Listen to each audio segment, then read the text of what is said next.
এবার শান্তির বাজার এডিসি ভিলেজ নির্বাচনীয় ভোট প্রচার শুরু করলেন সরাসরি জিতেন্দ্র চৌধুরী।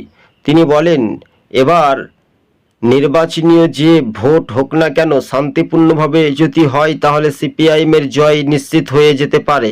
এমনটাই দলীয় পাহাড়ি এলাকায় কর্মী সমর্থকদের মাঝেই ভোকাল টনিক দিয়ে প্রতিক্রিয়া দিলেন সরাসরি সিপিআইএমের সাব্রুমের বিধায়ক।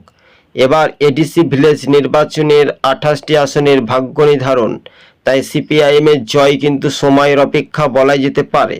তবে এবার ম্যাজিক ফিগার গণ্ডি পার করে এককভাবে সংখ্যাগরিষ্ঠতা আসন নিয়ে ক্ষমতায় আসবে এডিসি ভিলেজে সিপিআইএম পার্টি, তা স্পষ্ট করলেন। কেননা রাজ্য রাজনীতিতেই পরিস্থিতি একটা ব্যাপকভাবে সিপিআইএমের দিকে দাপট।